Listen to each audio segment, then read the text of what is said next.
The following presentation is a gift from the team at Streamline Publishing, publishers of Fine Art Connoisseur, Plein Air Magazine, and weekly newsletters Fine Art Today, Realism Today, Plein Air Today, and American Watercolor, and events, the Plein Air Convention and the Figurative Art Convention. We offer over 400 different art instruction tutorials and ultra high-quality video by the world's leading artists. If you like what you see, help us support our artists and our team with your purchase. Each video aired has a special discount code for today only in the comments section with a link to the video offered. And to see everything we do, or if you want to receive notice of new releases, new products, and new events for artists, simply click the other link, which says, see everything we do. Thank you. Hi, I'm Eric Rhodes, publisher of Fine Art Connoisseur and Plein Air magazines, and I hope you are learning and growing as an artist. Our goal is to provide you things to keep you occupied and to keep you growing. Today we have a brand new release. It's called Vibrant Landscapes, and it's with the incomparable Christine Lashley. I hope you enjoy it.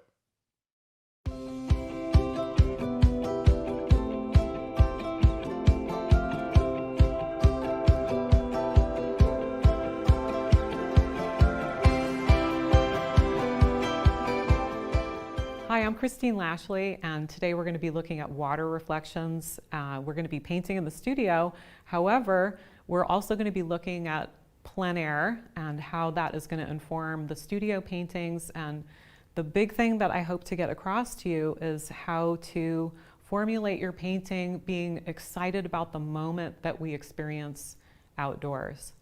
I've been a painter now since about 2013, working on plein air events mostly. Lately, I've been working a lot in the studio, challenging myself to work bigger. So this video could be both. It could be a video about plein air painting for you, or it could be a video for you about taking your plein air studies and working larger in the studio. So how are we going to do this? We're going to walk some gardens, get excited about what we see.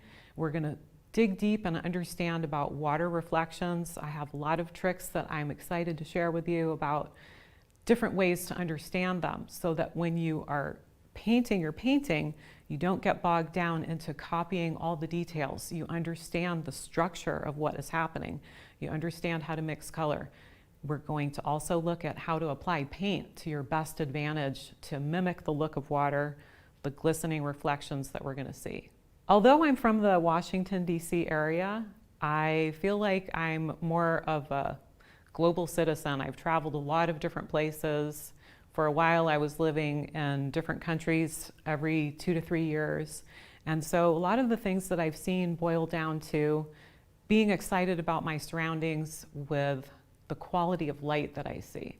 And I think that's why water reflections get me so excited.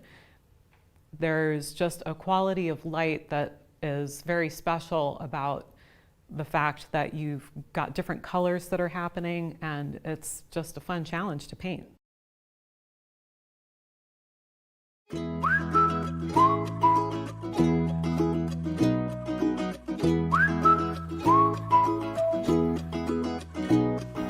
Hi, we're here at Zilker Botanical Gardens in Austin, Texas, and it's a beautiful day, a lot to notice, a lot of colors, and the light is coming and going.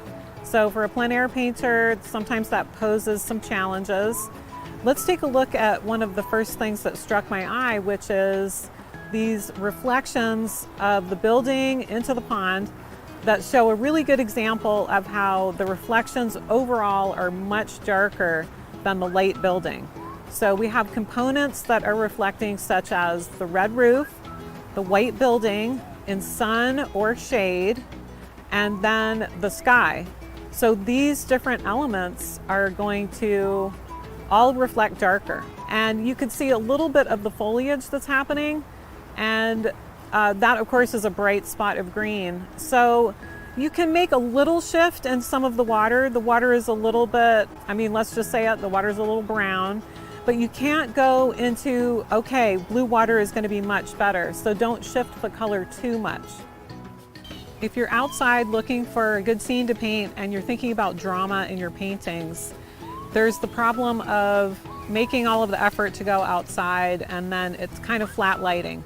So that's kind of what's happening today.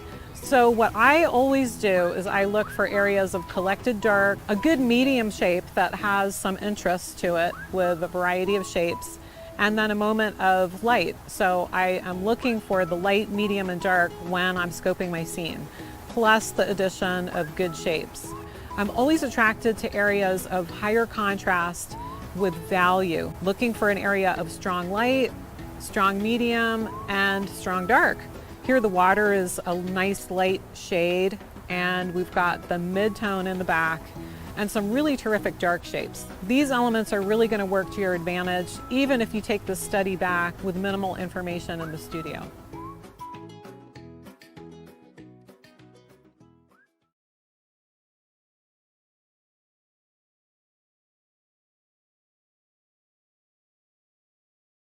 We're going to get started with continuing our journey for inspiration and how to develop our painting. After our wonderful walk outside, getting inspired, I mean, I figure that's always step one. I think it's really important to tie every decision back to making a painting, back to a personal experience that you have had. And my painting is going to be about a personal experience I had. And so bear that in mind when I'm sifting through the reference, when we're doing all of the visual inspiration with our photos, when we're looking at all the sources of inspiration. I like to cast a really wide net for my inspiration, and that includes going to museums to see paintings, looking online, might be even a friend's posting on Facebook. I think, wow, that's really neat how they did the texture of the foreground. Maybe I could try that with my scene. So I look at a wide source of inspiration. So we're going to look at some of the photos taken on location. I'm going to continue to look at sketches and studies and paintings that I did on location, or maybe even other works I've done in the studio. And I'm going to reference some paintings that Monet did, and Sargent and Farge. So we're going to get started by looking at some masterwork paintings that show water reflections. So when we're looking at artwork, either in person or with the photos online, that's such a great variety of things that they have online these days. I want to talk to you about the water that's been portrayed by these artists I really admire.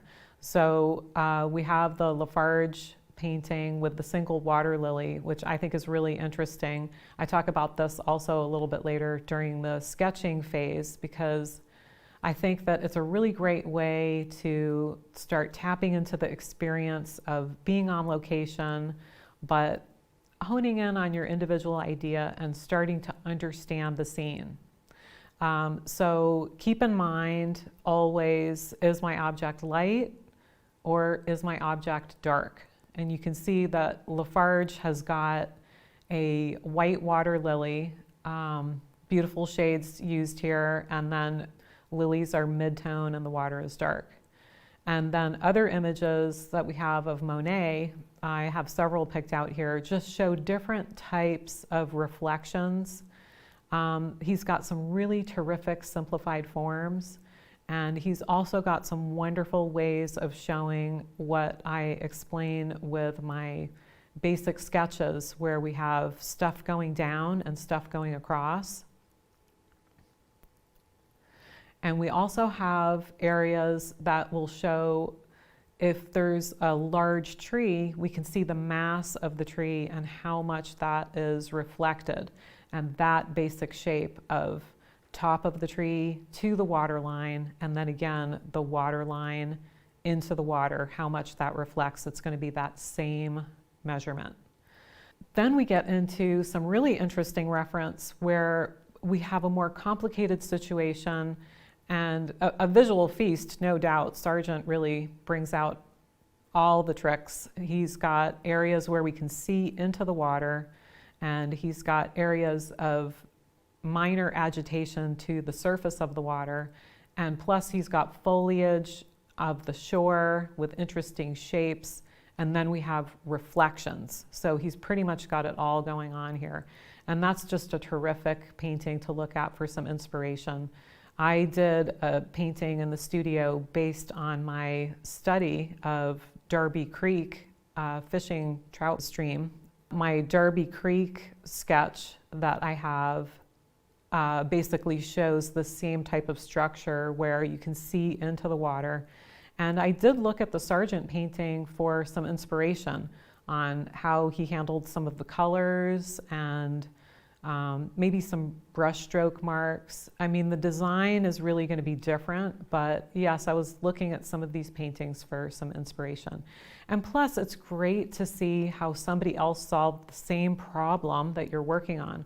Problem does not have to be a bad word here or an uphill journey. It could be simply, wow, we have this great thing that we're trying to convey and we're putting it on paper or canvas. And how are we going to do that? So again, inspiration finding. So I'd also like to share with you some projects of mine. I mentioned the Darby Creek sketch and then my final painting of that. So I thought it would be helpful to show you not just inspiration on how we're looking at the things that we're going to paint, but also how things have been created for me in the past, different projects that I've done where I've created these watercolor sketches, I've been painting on location, and then I made a final painting from that. So these might be different things of, I have a terrific photo and I have a terrific sketch and then I make a painting from it and it goes really smoothly. Or I might have to have, for example, 3 studies to work from to create a painting, such as my transitions painting, where I worked from 3 different watercolors, and they are pretty small in size, but basically I needed that reference for going ahead and creating my paintings. And I think this makes more sense when we're talking about the project that we end up creating, because in the end, it's going to be about what helps you to create a painting and what helps you to gather these ideas and bring some of the excitement indoors to the studio, because that's really why we're looking at all of this information, is how to bring that excitement back into the studio. I also have some paintings that I'd like to share with you that are specific ideas for really enhancing some of the decision-making process further down along the line with how you create your art, how you're going to create your studies, and these are really helpful tips for just really digging deep and understanding not only your inspiration, but other artwork. Once I fully understood these ideas, I actually looked at artwork in museums differently. I look at it differently online. I just really see the world differently. So we're going to examine this idea of bridges in between color. It's one thing to understand if an object is light or if an object is dark, and then build your background to support that. But there's you could look at it as beginner steps and then moving on to more advanced concepts. And the great thing about presenting these ideas is even if you're still working on the beginner steps, it's good to know that there's more information out there. And I certainly didn't invent all of this information. I've read a lot of books about this. I've taken workshops. I've had some very inspirational people who have helped me as either a teacher, a friend, or so I've had some really good critiques of my work too. So all of this has really helped out with just understanding what is out there. We have such a vast array of knowledge with the many books that have been written, and John Carlson is one, and any book on Sargent will show you his watercolors and his final oil paintings. I mean, wealth of information. So examining, let's look at this Benson painting. And if we look at it in color, it's a beautiful depiction of a woman. It has a great feeling of sunlight. And often when we just look at a painting, there's this, whether it's a photo or a painting, we just have this feeling of identifying what it is. We say the grass is green, her dress is white, it's a sunny day. These are all ways that our brain basically sorts the world. So if we think about this in artistic terms, we could say there's basically no darks, no full-on darks if we think about the value structure here. So if we imagine a value scale, it's not being used on the darkest level. So that would be considered a high key painting where everything is in the higher ranges. And also, if we look at the painting and we start examining some of the individual moments that are happening with the painting, we see that, in fact, we assume it's a sunny day and we want to reach for bright colors, but we can notice the space behind the woman's head is made predominantly of grays. So that's not what is normally expected when you just first glance at a painting and you think sunny day, you assume that every color is going to be bright. Now, if we strip the painting away if we take away the color, we could see that basically the woman's arms disappear, which is kind of shocking. But what this is doing is teaching us a moment where we have these two colors that coincide, and the artist is not describing the woman's form with hard lines around her arms. He is doing it with what's called color temperature shift, or I like to think of it as bridges of color. So in essence, the woman is getting married into the background, and we get this beautiful scattered shape of dashed lines along her shoulders. So I just think that's terrific. And that's a way to organize some of the information that we have in a really good fashion, I think. If we look at the Sargent painting of the woman fishing, the same type of information is happening, but basically he's using color temperature shift to define large areas of sunlight coming into the water. If we strip it to black and white, those areas merge together, and it's basically the shape of the woman against the shape of the water, and we know whether the figure is light or dark when we see it in black and white.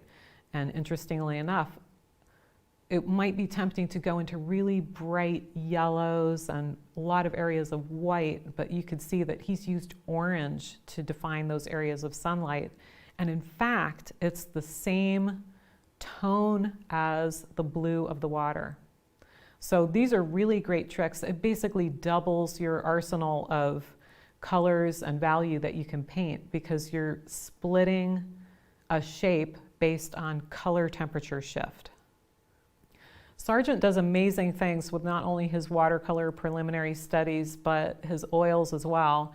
And I love looking at his watercolors in connection with the oils, and you can almost envision that he was just flipping back and forth. Maybe in the morning he did watercolor, and in the afternoon he did oils, and one really informs the other, and it's just fantastic to take these apart.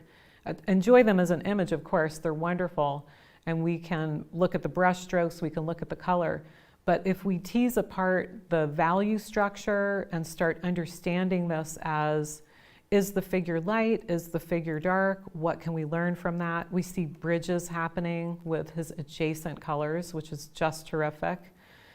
He also does something that basically I think he has done the best out of all the artists that we can look at. You can see examples with other artists, but really nobody does the idea of warm and cool shadows better than John Singer Sargent. And he is just the master, and I feel like I've learned so much from him. I'm sure I have more to learn, but if we look at the collection of these paintings of these women wearing white dresses, you'll see in the one where the young girl is reading a letter to the woman, we see this great shadow cast across the dress, and it's got this wonderful blue shadow to it. And so when people ask what color is a shadow, or how do I decide, is my shadow warm or is my shadow cool, or what do I do with my shadows? We just need to get rid of the notion that shadows are gray. So that's not to complicate matters, that's to make matters more simple. And in my painting, you'll see I talk about warm and cool colors based on how the sun is falling onto the foliage, that it's engaging with the foliage because it's last rays of the setting sun, and some of it turns orange and other areas are going to be a cooler blue. So going back to Sargent, we see that nook shadow, this is how I think of it, nook shadows are warm, such as the folds of the dresses, and any open shadow, which would be, if you imagine little eyeballs on her dress. I know that's a funny thing to imagine, but there it is, best way to illustrate the concept. We can notice that the far edges that are away from the parasol are catching and engaging and could see the arc of the blue sky, and the nook shadows that is hidden from the sun and from the arc of the blue sky, all of those are warmer. All of those have orange tones, and this is going to repeat in many of his different paintings and also in his oils.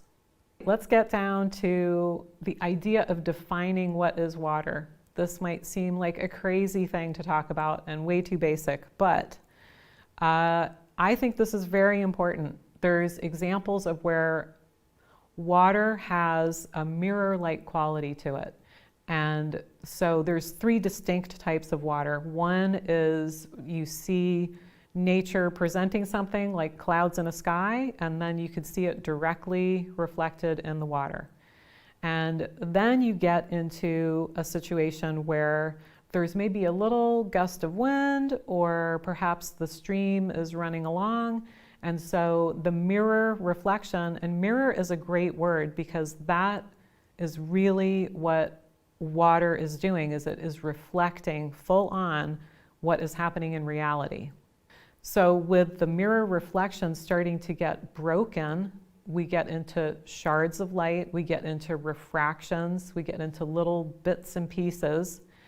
And also in disrupting the mirror like that, we're going to be getting shapes that happen and cut across. The idea of things going down and things going across, the idea of basically a gingham stripe or a plaid shirt, which I think is a great way to be thinking about just ways to always break up the reflections a little bit. So if you have an almost mirror reflection, be careful of that because you don't want to create an optical illusion that the viewer has to work really hard to understand.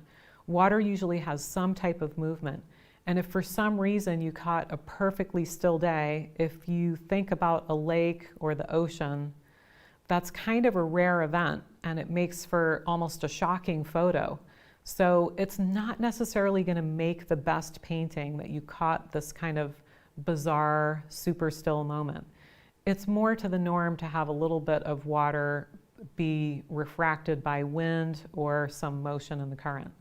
And then the third type of water is when we get into the full-on series of cascades and a brook, and it can go all the way to full foaminess. And it's very interesting to capture that type of look where less and less of the water can be seen underneath. And I think it's just important to understand these as visual categories, because that way if the wind comes up or a boat comes by and disrupts your reflections when you're painting plein air, or maybe you didn't quite get the photo reference you wanted, or maybe the water is just too busy and it's maybe too flat. Then, based on some of my rules and my tips and my techniques, you can create a better looking water surface. So that's a great skill to have, and you'll be glad that you thought about it in a different way. I think value is widely misunderstood. We understand that the idea of a highly colorful image needs to be sorted, and a lot of people talk about value. Value is basically seeing something in black and white. We've already looked at some paintings in that regard.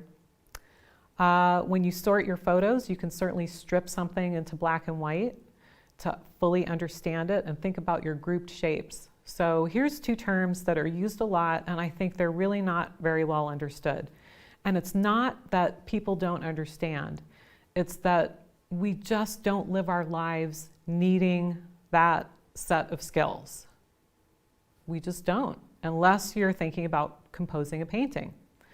So let's regroup and think about value and calming some of the chaos of highly patterned things, which is what we're doing when we create a study. we're going to think about this in terms of not only value, but also calming some of the chaos of different shapes. And we're going to be grouping things into mass shapes. These are all just incredibly important and powerful tools in making your artwork. And it's why I think people just don't understand the study. And I know, because I was one of those people, for sure, I know that. So I've worked hard on my studies, I've worked to make them better, and I've had to create kind of goofy tips to help me understand what is going on with all of this. So one of those is quite simply, I was a stay-at-home mom for a while, and I did a lot of laundry, and we had pink loads, and if you think about red and pink, you know, you better know how to sort the laundry correctly, because I did not want to do all types of separate loads of laundry. You'd have plaid shirts and you'd have highly patterned things. And if you think about laundry as a skill set that you really just need on a daily basis, most of us would have no trouble sorting your laundry into a light, a medium, and a dark. And then you get into the pink or red situation, and I think I bring that up not just to be funny, but those are very strong colors, and how would you sort those? Would they be a light? Would they be a medium? Would they be a dark?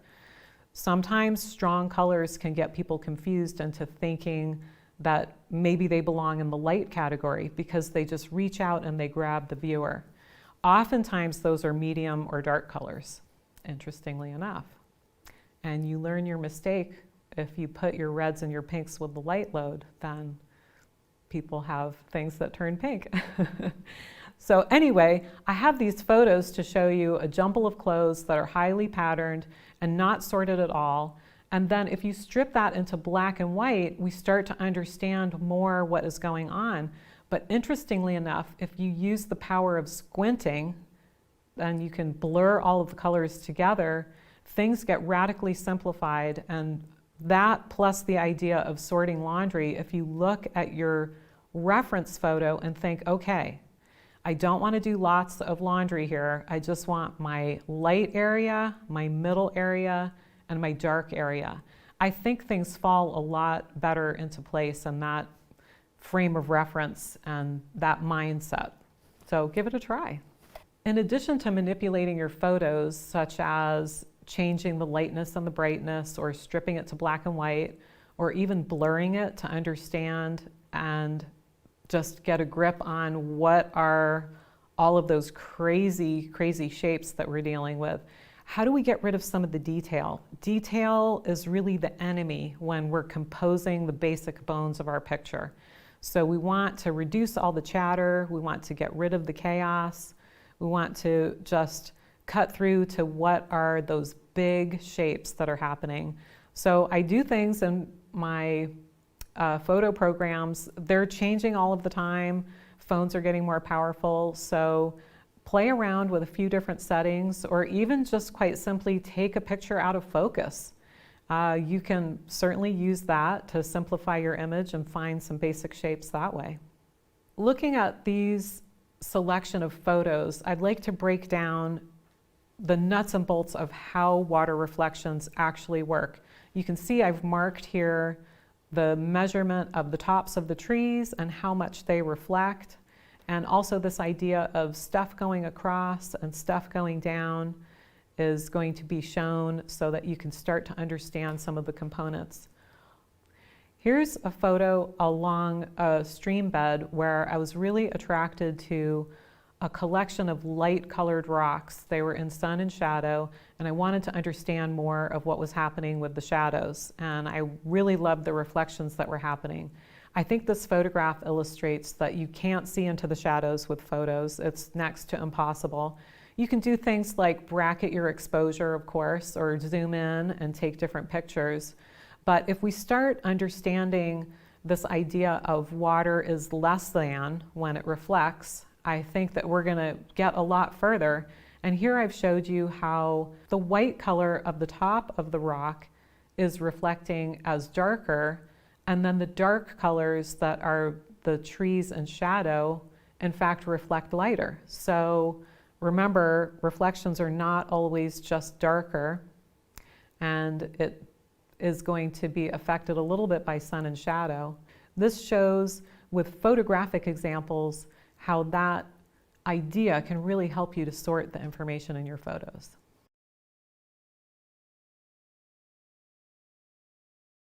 So we walked around the Zülker Botanical Gardens. We've been looking at museum paintings and getting excited about thinking about what to paint.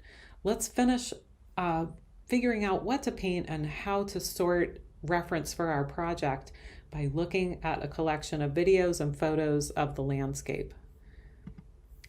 Here the summer greens were just really beautiful, and I liked the quality of light. I felt like for a demonstration I wanted to feature a little bit more blue of the sky, and I do think this would make a good painting. I might revisit this and do something different from it. And let's keep looking for good reference for water lilies. So this is an example of what is not good reference for water lilies. We could see that they're just not collected. There's a bit too much brown happening.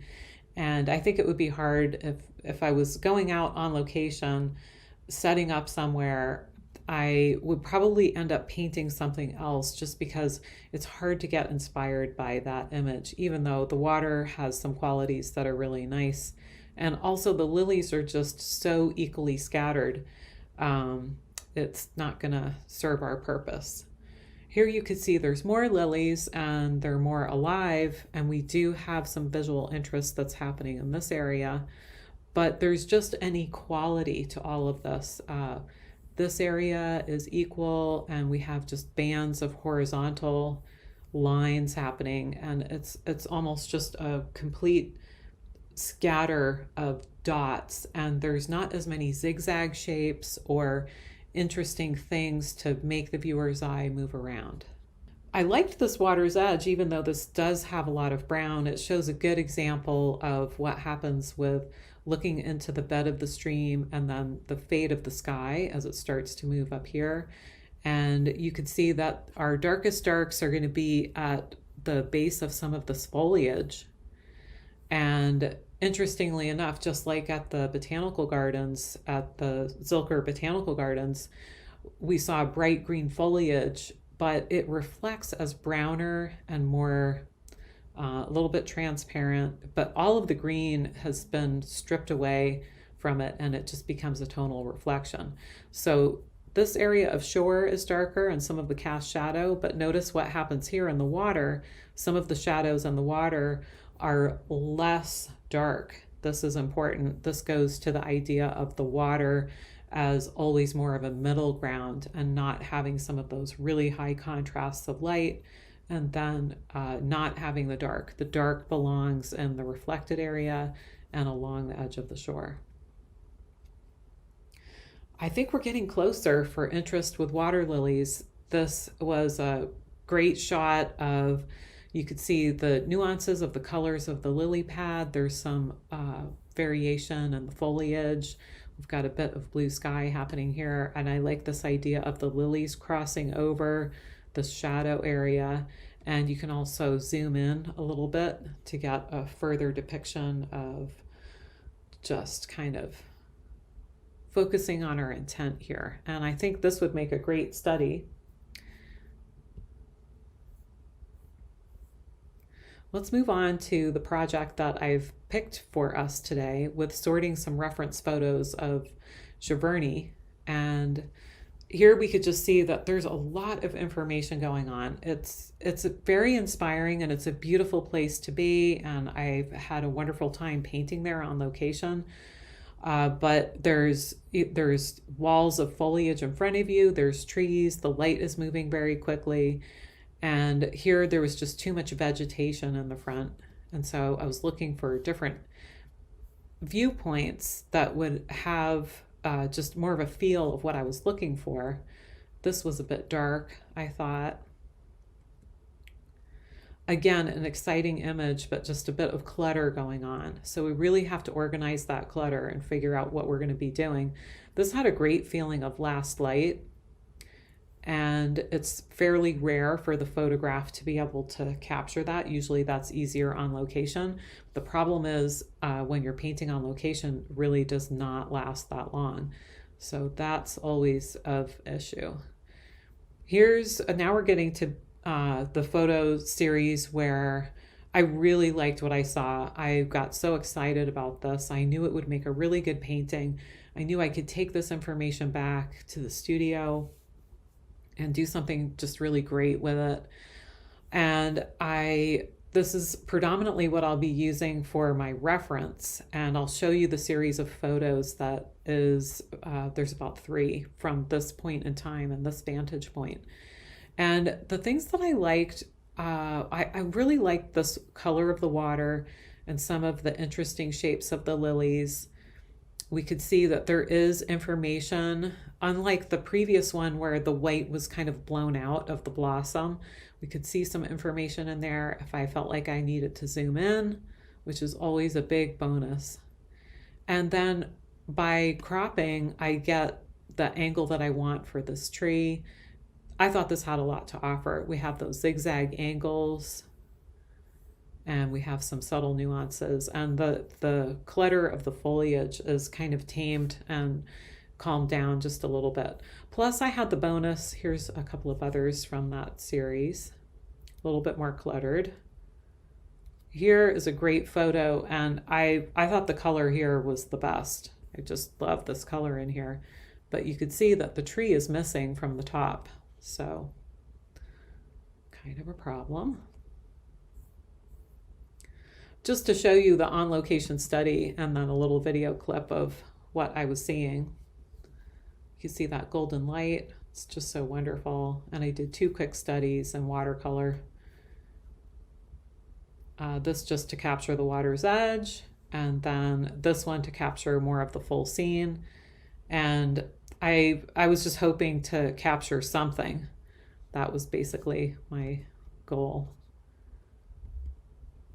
This is a close-up of the one that you saw lying on the path, and I liked this area. I didn't feel that the top area was as successful, but if I crop it in, again, I'm getting back to what I wanted for my photo, and this photographed a little bit dark. It was better to work from in person, but I felt like I was really getting some good color relationships in this area. So just a bit more of the tree, so I have that reference as well. Okay, let's take a look at this series, which is how I start my really big paintings. This is a 24 by 36 based on some of those watercolor studies. Took all this information back to the studio and was working on this. This is so beginning, washy layer, midpoint, and then the final painting. Okay, so I'm excited to be working on some of those images of Giverny and get my reference going and show you how it all comes together, brush stroke by brush stroke. But before we dive into the big painting, I want to just help you to understand a little bit more with the regard to, let's go back to that photo here. This is such a great photo just to show you the simplified forms of the lilies, and this reminds me of the John Lafarge painting where he really just focused in on one lily.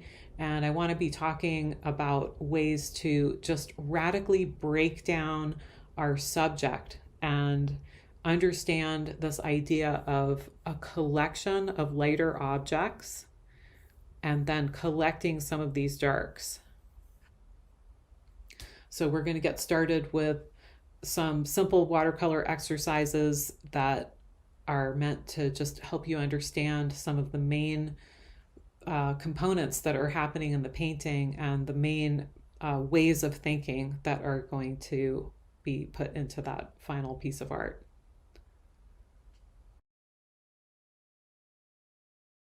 Okay, great. So we're going to continue with our watercolor studies. And again, this could certainly be done in oils, but I just do it in watercolor because it's faster.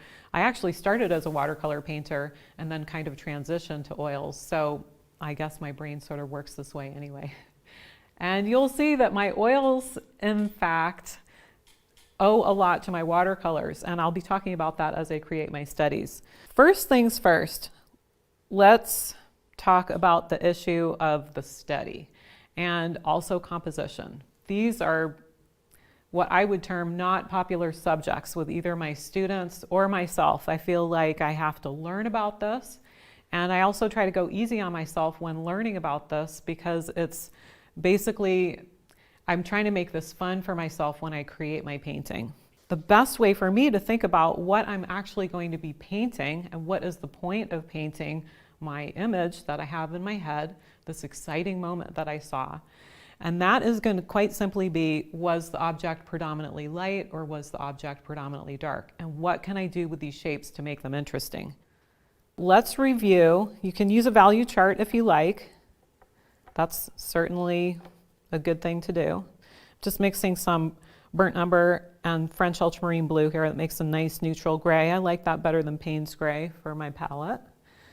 To keep in mind, I have light, medium, and you could even do your value study, your sketch, your composition, whatever you want to say today visually with your big shapes. Whatever you want to say could really be done with just these two. However, this is where we want to get to, and this is where oil can go very quickly.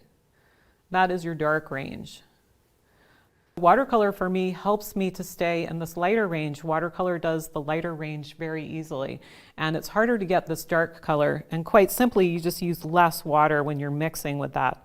You can see here on the palette it's forming, I think of this as like a toothpaste mixture versus this mixture here which has a lot more water in it. So this will get not only dark, but you can get really dark with that. So this is basically all we need, 1, 2, 3. We looked at the lilies, we saw some interesting stuff. We saw the water's edge. There were a lot of great visual shapes to explore. And for the project at hand, another way that I can break this down and make it even simpler is not only pick what is dark and what is light, but let's go a little bit smaller. It could be just about one blooming lily and a pad. And maybe I could build a whole just study around that just to get the wiggles out, right? So here's my pad, here's a lily and a bloom. That's what I should have said. And another one here. And so what can I do to these shapes to make them interesting? I don't have a bounding box. They're not really relating to each other quite yet. A good thing that I have going on is I'm linking my shapes together. That's really important versus keeping something separated. This is a little bit too separated. It's always better if you can link your shapes together. And so this gets back to what is light, what is medium, and what is dark. And oftentimes what we saw at the gardens is the lily itself that is blooming, the blossom or the buds. Let's make a little bud here. How fun. But those are in fact a bit lighter, and then we want to have everything else darker, and that can just simplify matters. And another reason watercolor is good is that I just want to keep this in the light range. I want to remind myself to keep that in the light range. You can even give it a little spritz and just keep it lifted out. It creates a little texture. You don't have to have that if you don't want to. Remember, this is a study. Nobody's grading you on this. It's so that you start understanding what in fact is happening with your scene so that you can understand those big shapes. Big shapes are so important. Big shapes, linked shapes. And I like this idea of doing what is important to the scene, which is the lily pad and the blossom, and then supporting that with my darks. This is what I saw on location. So these are a bit equal. Equal, equal, equal. I could do things like shave this down a little bit. So go easy on yourself. Remember, nobody is critiquing your sketch. This is for you. This is for you to understand what we're seeing. Do you like the aspect of all of these things as light and all of the supporting role of the water as being dark? You could certainly do another study and flip that. Even though in the beginning I talked about, hey, we're going to do composition and we're going to understand this and we're going to understand that, This to me is one of the most basic ways to just, I guess, make friends with your subject and start discovering visually what you saw. Even at this really early stage, there are some things that I like, and then there's some things that I'm not so thrilled about. But the point is that I have learned something just by the very fact that I did this quick study, and it was a non-judgmental thing about, I'm just going to push paint around, I'm going to link this to my values, see if they make sense, and see if I can start to understand and break down my subject. So again, is my object light? Okay, then everything else is darker. And then just quite simply zooming in and linking your shapes. And this would also be very similar to the Farge painting, where he's got the single blossom and then the supporting role of the lily pads, which I think is a beautiful piece of art. We could continue to noodle this and add details, but the point's been made, and that's all we really need to do, is just to start understanding that. Okay, so we've talked about what is the most basic step, and for beginners, I would totally encourage you to work on something like this. Zoom into your scene, really understand what is light, medium, and dark, and try to strip all detail out of your study. So I'm going to start moving through different studies to understand our project for today, and that's going to include some compositional things. Finally, we will talk about that. And also, we're going to really understand the nature of water reflections. And I'm going to show some, just, I think of them as icon studies, and I like to have that in my brain when I'm on location. The wind can come up and it can take away, you know, those beautiful reflections that you saw, or maybe the cloud cover comes and everything's all different. So making a hierarchy of what you saw, is your object light, is your object dark, those types of thought patterns are going to be essential for creating good studies when we come back to the studio. Notice I have a lot of other pieces of equipment here. This is for my plein air work. I might actually do some sketching. This is a mechanical pencil. You can pick up any old pencil. I have a pen in here. I have another brush. This is a folding brush that it nests in on itself. Super handy for traveling. Usually any cafe will give you an extra glass of water. Or you could dip it in the pond and sit on a bench and you have your water all set. And all of these exciting colors are terrific, but in fact I use mostly for my studies my French ultramarine and my burnt umber. So those are kind of the workhorse colors. And if you look, you can see why I don't have black on my palette or Payne's Gray. I know everybody loves Payne's Gray, but not me. I have varieties of burnt umber here and varieties of the French ultramarine, and this nice middle ground is where all of my grays and neutrals come into play.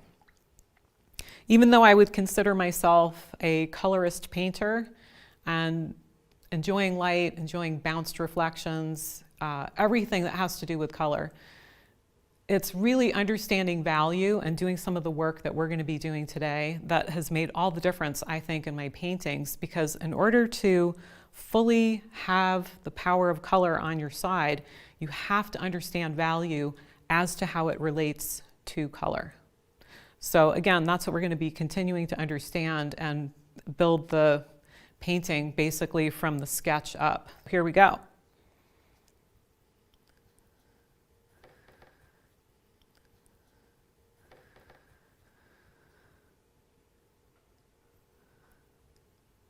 Let's do another little study.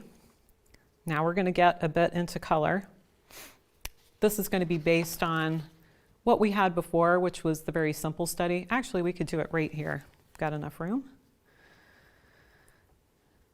I'll show you how understanding your value, understanding this very simple study. We're going to pan out just a little bit more from the water lilies. And I am doing this from memory. It's important for me to be working on the shape, working on the color relationships. just from kind of what I saw. I can always go back to photos, but I want to just get some color relationships, shapes, and things like that down on paper and just sort through them. Some of them are going to be good and some of them won't be as good. And that's the purpose of studies. Let's just I've mixed some green. This is Hooker's green. An equivalent in oil would be sap green, or you can certainly mix some blue and some yellow to come up with this color. And for watercolor, we have the luxury of adding water to make it lighter. With oil, you would just add white to this. So let me do some lily pads here. We're gonna have a mini lesson in drawing too right now. If I have a lily pad that is round, basically this is not going to be the correct shape for predominantly what we're going to see in our reference photos. We want to do more of an oblong shape. And in fact, don't be too concerned with having your edges be so roundy round. You can see that this one actually looks a little better than that one, and the edge, because if you think of this as kind of a modified football, or what I think of as, instead of a C, which it was before, you make it more of a bracket or an element of a Z. This is always going to be better for landscapes versus this type of shape. And for doing your lily pads, just go ahead and stack them. You see how these are merged together, and as they move back in space, they're going to get smaller. So front of the water, back of the water, they're getting smaller. If you have a lot of single dots and they're evenly spaced, maybe this is too pale to show up, you can see that this scattering is not nearly as exciting visually to look at as this grouping.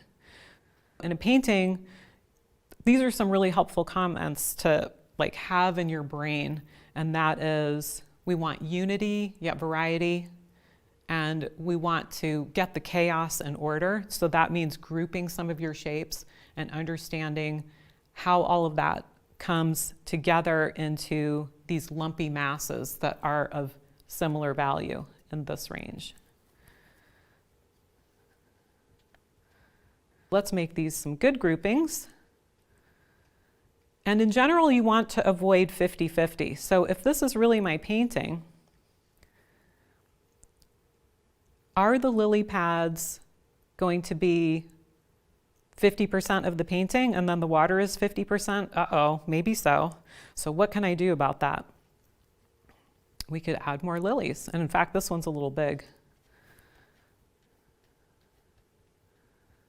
I say lilies, but I'm really, I guess, talking about the lily pads. And I'm not so concerned with blossoms at this point. I mean, those are always fun to add, but. All right, let's get a dark. I'm just mixing some French Ultra with the burnt umber. Going a bit heavy on the French Ultra. Kind of creates a denim blue color, which is really nice for the water. And let's just double check that value. For example, you can see that these two colors resting together are both in the medium range. So nothing has any punch. It's not working very well. Got to make one lighter or one darker. Remember the trick up here, you can always tap out a little bit. Thank you, watercolor.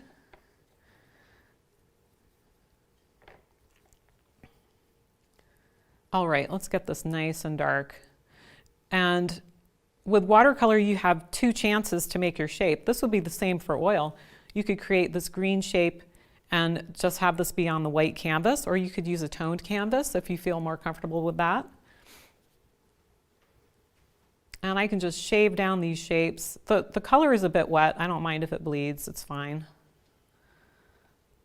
Here's where equal shape is happening. Just gonna go around that. Okay, here's where some fun can come into play. If I do something like this, all of a sudden I might have created a blossom of a lily. But remember, this is not a final painting. I'm supposed to be just creating a study. So let's get busy just filling in some of these empty spaces. We'll just, have this chopped into place. We've got to get a painting done too. All right, so what ended up happening?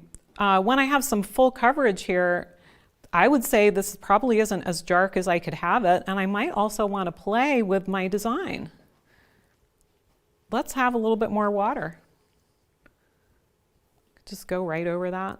Now this is definitely where watercolor has an advantage, because with oil you'd have a tiny bit of murkiness going on there. This would be mixing, but there's ways to overcome that too. More on that later. And let's just augment some of that dark.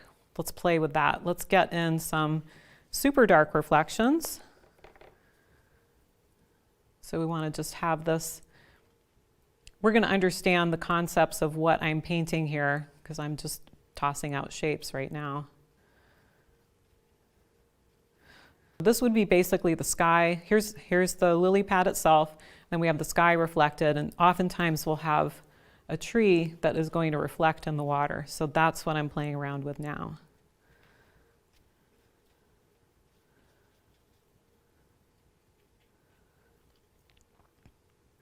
Things are starting to happen. I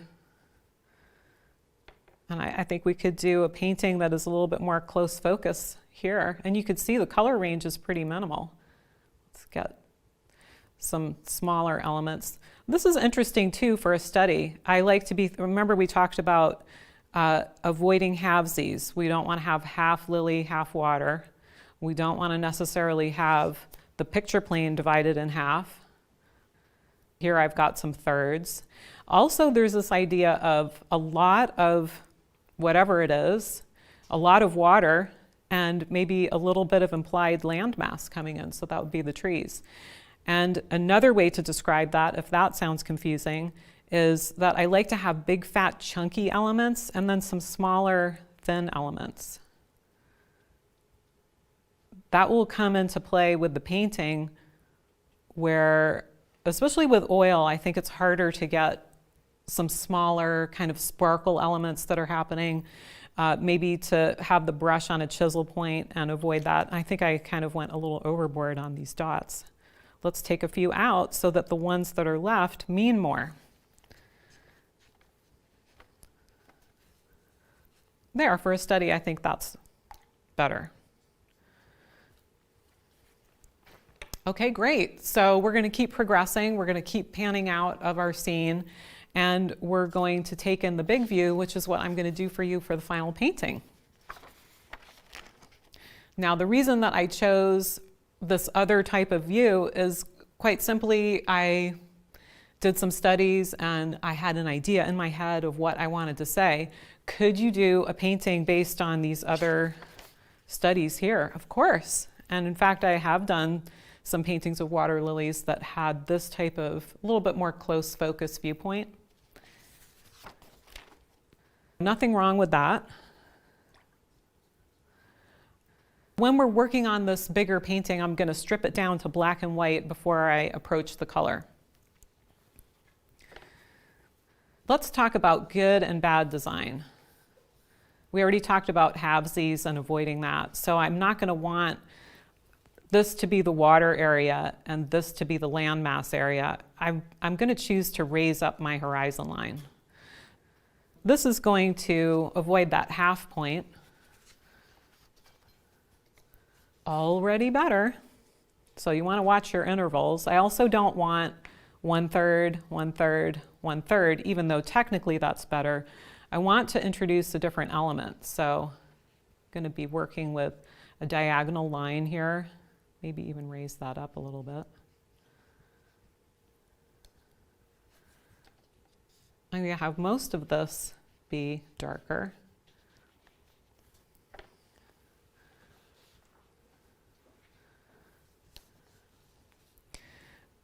This study is not going to win any design awards. It's not going to impress anybody with, wow, that's what you did in art class today. Remember, the whole point of the studies is to understand what is happening with your subject. Are you entertained with the shapes that are happening? Does the value stay true to the scene that you saw? That's really the only point of the studies. I used to feel guilty that my studies were not better looking, but I understand now that it's part of the work in progress. So here we go, continuing with work. So I know that my water was darker here and that I had, this is a little bit wet, so I'm just going to tap out with the towel.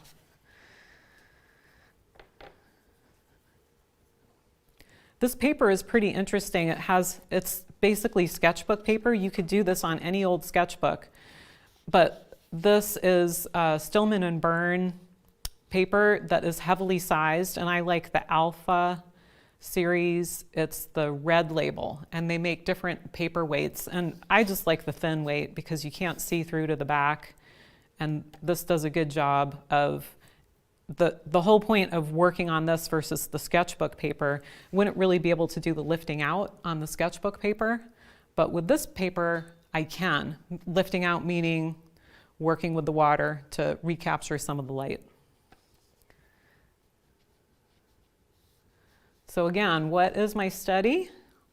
Knowing what is light and what is dark. So if this is the ruffle of lighter foliage down below, I want to vary this shape. I don't want to just have it be resting on that line. So I'm going to have a dip happen here, and I also don't want this interval to be the same as this interval. It's human nature to make things equal. We just can't help it, and it happens. So don't feel bad when it does. There it is. It's easy to fix.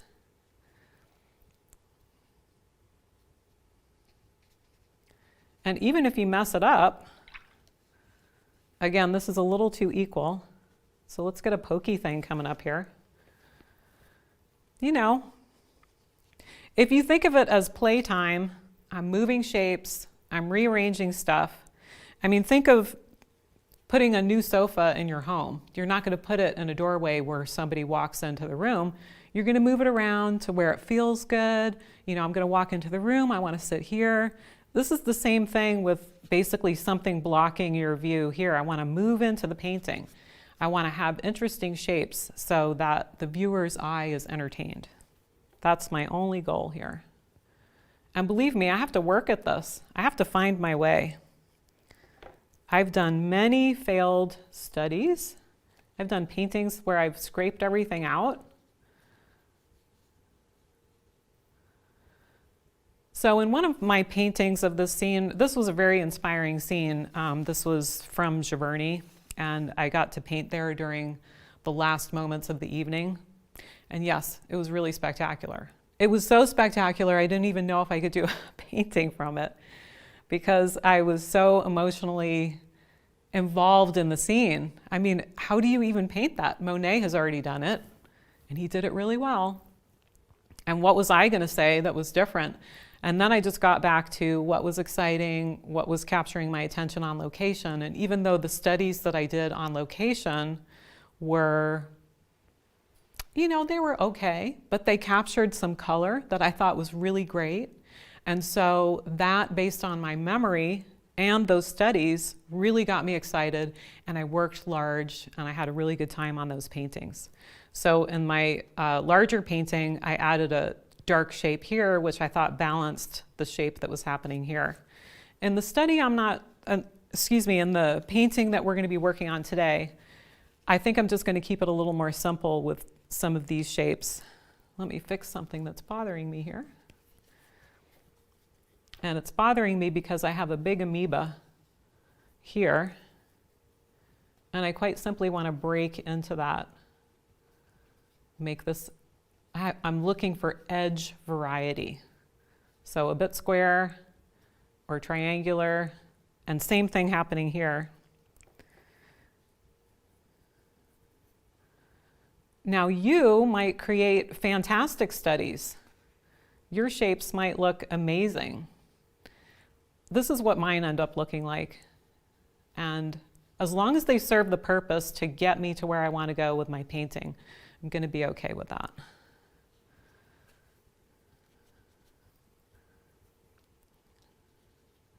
I don't know, maybe I do half-baked studies on purpose. Whatever works. So this is just a little bit of secondary interest. I thought this area was going to be too blonde over here, just not much going on. Let's see about a shape. I'm curious. It's a big fat what if. What if I did something here? So this is going to be water, a swath of sunlight for the lilies, and this background area that is much lighter, which is what I saw. I saw last light happening. It was falling on the far bank, and it was pretty exciting. Okay, great. Next up, we're going to be understanding some of the concepts, the basic concepts of actually how water reflections work for the human eye. The camera sometimes sees them, in fact, differently. So this, to me, has been really a game changer in organizing some of the crazy photos that I see where every wave is represented. I have 1,000 waves on the water, and what am I going to do with that? Make a confusing painting. And I have done that. So I've learned from my own mistakes, and you can cut to the good stuff, which is organizing your reflections and working with those basic concepts I'm going to present to you next for helping out on understanding how to work better from your photos. Okay, great. So now we're going to get started on understanding all of those water reflection concepts that I was talking about before. Hey, I'd like to mention, no, you don't need to do the studies.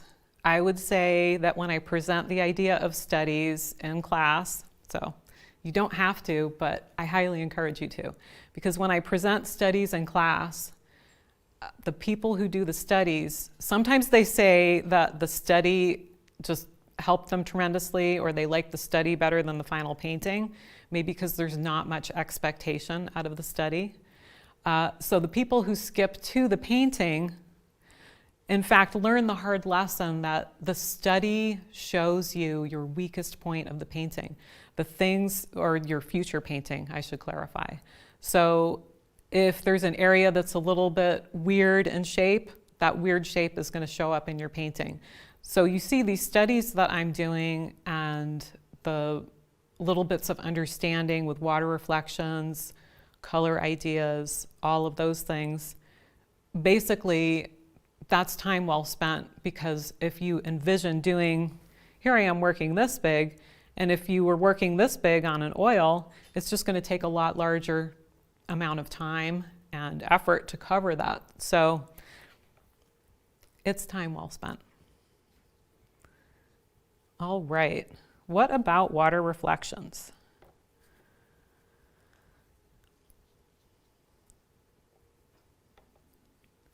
So we're going to start with some really oddball things, and we're going to do buildings and we're going to do trees.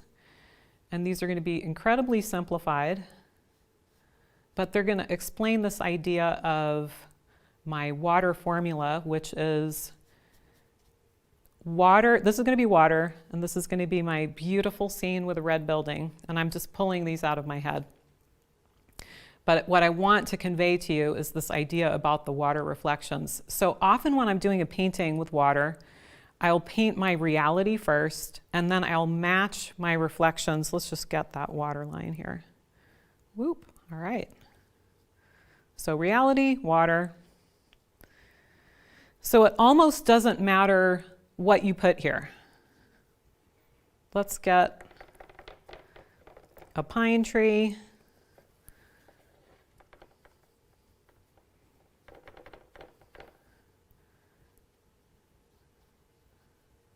Here we go. World's most beautiful pine tree. Here's a smaller one. It doesn't matter what this is. What's going to matter is what the reflections are going to tell you about it. And sometimes I like to make, I think, you see, this is going to make the point better than if it was an amazing painting that you would want to hang on your wall, or a beautiful study. I mean, I've seen those before. But this silly little thing here is going to re-emphasize that concept with the water reflections. Let's say I've got a blue sky with a cloud here.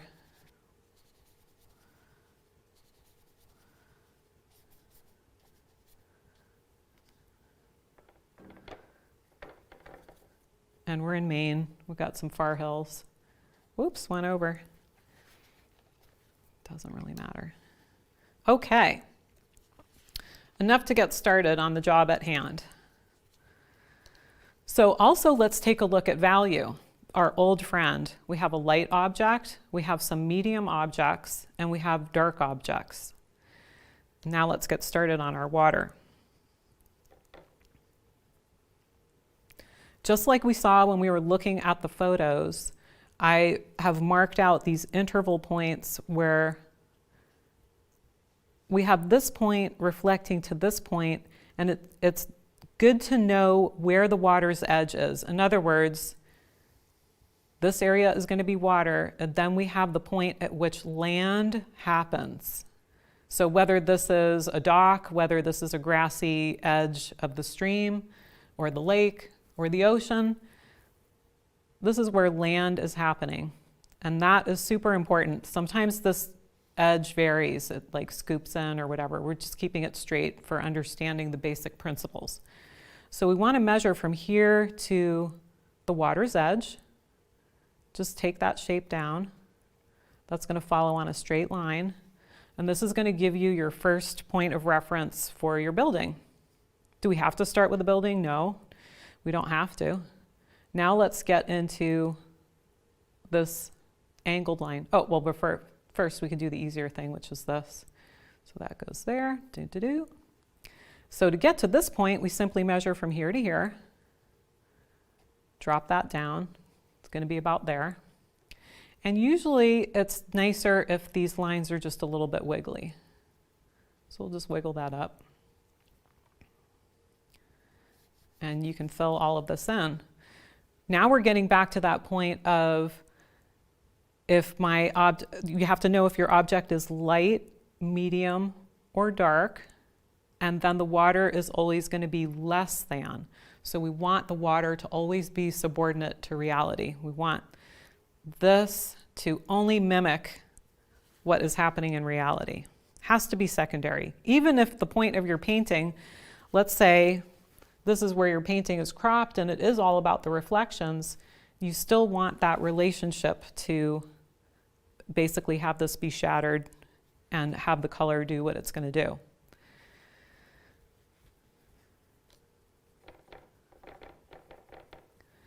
So I want to reiterate that idea of my reflection is not only, like I said before, subordinate to reality, but you want your reflection to be less than. Maybe that's the easier way to think of it. I like to think of it as my object is fill in the blank, therefore, ... my reflection is going to be less than that. So my building is red, guess what? The reflection has to be less red. So let's kill some of that red. So that could work with brightness of color. It's also going to work with value. And I've already given away some of the punchline here. So if your object is medium or light, it reflects darker. Now here's a trick. So most people say, oh yes, I've got that because reflections are always darker. Not true. In fact, reflections can sometimes be lighter than what is in reality. So this goes back to the less than idea. My pine tree is dark. That's defining reality. Therefore, my reflection will be less dark. And sometimes you can pump up reality in preparation for painting your reflection. There we go. My most beautiful trees ever. So also this is following the less than rule for color intensity. My pine tree is dark green. This is less dark green. Crazy enough, cameras just can't capture that. Go ahead and look at something and you'll understand that that is really what's happening. And once you define it, it's kind of amazing. It's like, wow, how did I miss that? Let's just put in some beautiful soft grasses here. So guess what? They could reflect a little bit too. So the less than idea works very well for my building edge is very straight, defining reality. So the reflection will be less perfect, less straight. That's why I did the shattered edge. Let's get to our white cloud. So we want to measure this point to this point, drop it down. Also, you can go from the corner of your building here. So the cloud kind of starts like this. It's a straighter edge. And then, so it's straight and it kind of loops around. And you can measure that out. That's the bottom of the cloud. And that's the top. So my sky is blue. So my reflection, the cloud edge would be less perfect. And my reflection is just going to be a less perfect blue. And also, this is really far off. I know it's a goofy little study, but if I measure this type of blue, this medium to light intensity, and then what is happening here, this is completely undermining what I'm trying to say with reflections. And then we get into another phenomena that happens with water, just when we started understanding all of this, right? What happens is the darker base towards the viewer's feet, in fact, gets a bit darker.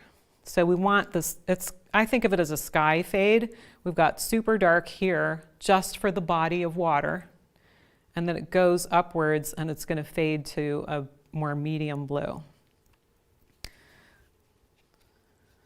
So it's pretty amazing when you add just something like this. I mean, look how goofy this is, right? But then this will help you understand, let's say you take a workshop in Maine. This is going to help you understand what's going to happen with a lot of complexities along the dock. It's going to help you understand if there's tons of boulders in the stream, what are your basic reflections doing? And then you could add your dark boulders, knowing that your object is dark versus light. So to get this far mountainous area to reflect, so I got this. So I just want to transfer that here.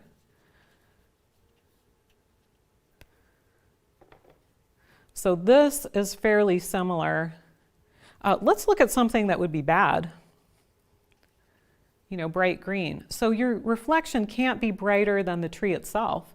However, if I did this, you know, maybe this tree is really trying to say something here. Then if I add brighter colors here, I can kind of get away with that in my reflection. But do keep that in mind. I think that was one of the most important ways to help you not only to paint plein air, but to work in the studio from your photos by understanding this really basic concept. Let's just darken that because why?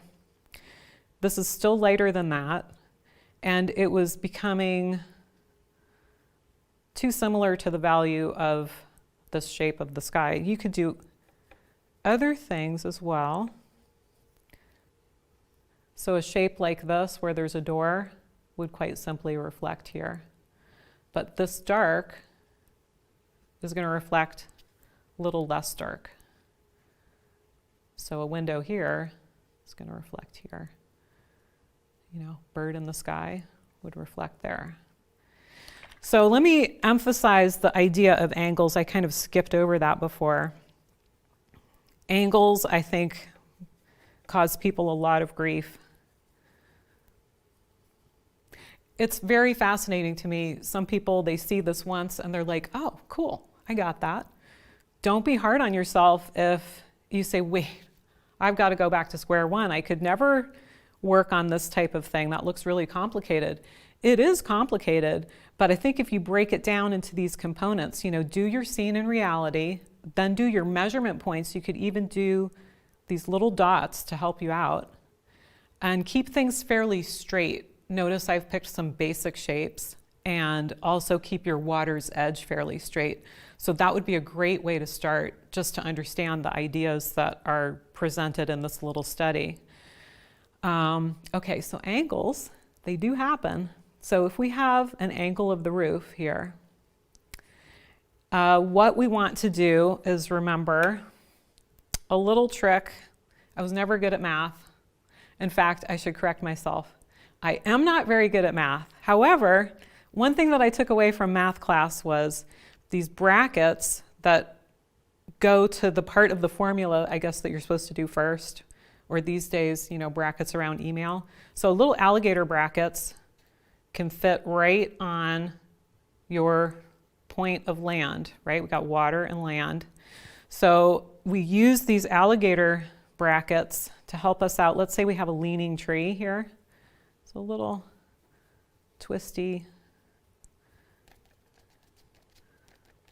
It's a tree that forgot to leaf out in the spring. So we have a building angle and we have a tree angle. What are we going to do with that? Try for the one that goes to the water's edge first. So we have this point to the water's edge. So we know that the tree is going to start here somewhere. And then we want to match this angle. And we want to match the fluff of the tree. The tree stops here. So the tree is going to stop. Just the tree business stops about there. So that will give you, I mean, hey, you could do, you know, fabulous scenes in New England now. We have a lot of what pine trees would do. We have leaning trees. These are all components that would help you to untangle what a photo is trying to dish out. So we've got this angle here, which is floating up. It doesn't engage with this land point here. So we just start with what we know. The line is going to start here and end here. So let's do this point. So we measure that out. So we got a point there. And I've made a little mistake where you see this is a little bit off to the right. I could fix it, or I could just keep the line really wiggly. But in general, you want to keep everything just so right falling on that line. And this brings me to this idea that I like to keep in my brain. When this starts to get too complicated, I think, oh yes, water is about stuff going down, and then you'll see stuff going across. So this idea of gingham stripes or plaid fabric, that helps me a lot.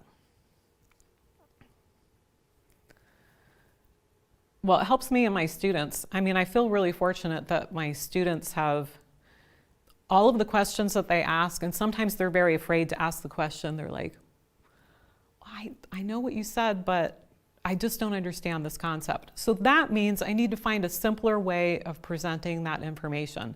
And there's all different types of people who will get all different types of concepts. I present this once, and like I said, somebody might get that right away. Somebody else might need to say, I need to practice that. I might even need to trace some stuff. I have to start really small. I have to work with maybe just one building, one pine tree. That's totally fine. Go at your own pace. So we got this to this, getting back to the job at hand, keeping that on the same line. And then I want to find my center point. This is of that brown roof. Okay, so stuff is kind of lining up a little bit better there. It's going to keep this wiggly. Okay, so it looks, and then we'll do this one.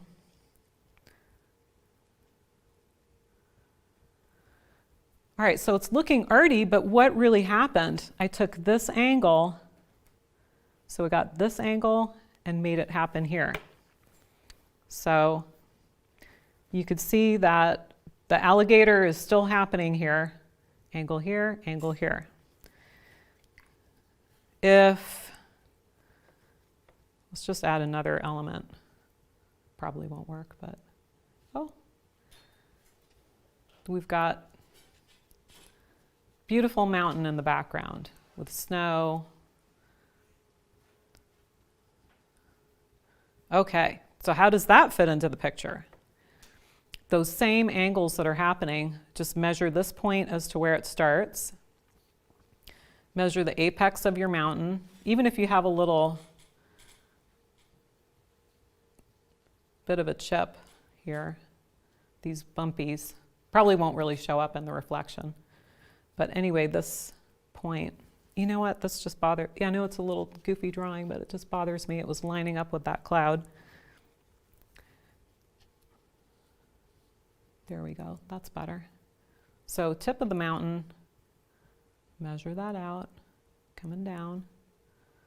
It's here. double check, is it above where the building is? If I pull a line over here, it's above the building. This looks a little bit equal. Maybe I just drop that down a little bit.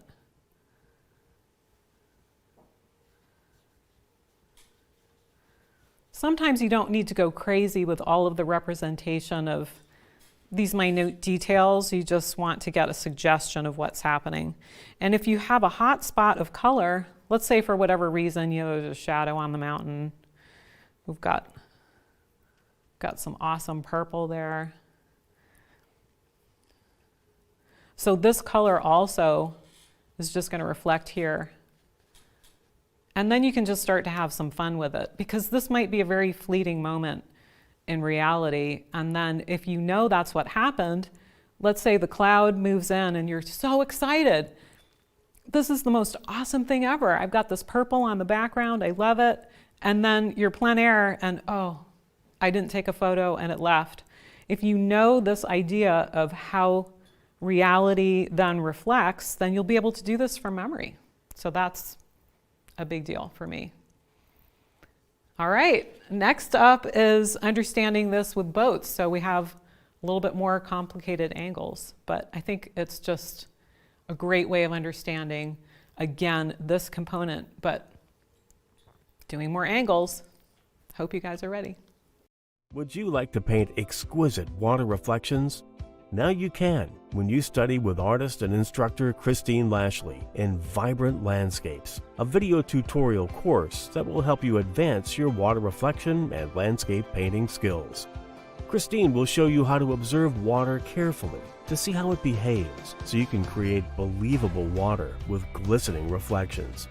She'll reveal her best tips and visual tricks to simplify complex reflections, making them much easier to paint. You'll understand how to identify warm, cool, and even hidden colors found in water scenes, so you'll be able to accurately mix and use the most realistic colors. Many artists do not take the time and effort to study water as a specific skill set. By studying with Christine, you'll gain tremendous knowledge and skill about water movement and reflections, one of the best skills you can possess that will truly set you apart from other painters. There are many variables to consider when painting water. Correct color. Is it moving water or still? Objects that are reflected in the water. Even the depth of the water will make a difference in how you paint it. We're going to be painting in the studio. However, we're also going to be looking at plein air and how that is going to inform the studio paintings. And the big thing that I hope to get across to you is how to formulate your painting being excited about the moment that we experience outdoors. Christine shows you how to take each variable, break the process down into steps, and keep your water scenes simple in order to capture the best likeness. You'll love her techniques that will help you paint with less confusion and more confidence. Along with the focus on water and reflections, Christine also shares her best methods for creating beautiful outdoor landscape paintings that match with what you envision. She'll take you through observations, sketches, photo references, studies, and blend that with your memory and imagination. With extensive teaching experience, leading 60 adults per week in art instruction for years, Christine is an excellent instructor as well as a highly accomplished artist. Her art has graced the cover of Plein Air magazine, and she's won many awards for her work. Vibrant Landscapes is your chance to steal Christine's unique abilities for easily expanding your palette, creating more color choices without buying more paint. You'll see Christine demonstrate a full painting from start to finish and also enjoy a digital gallery of some of her best work, as well as an interview with the artist. Available on DVD or instant video. Add Vibrant Landscapes to your resource library today.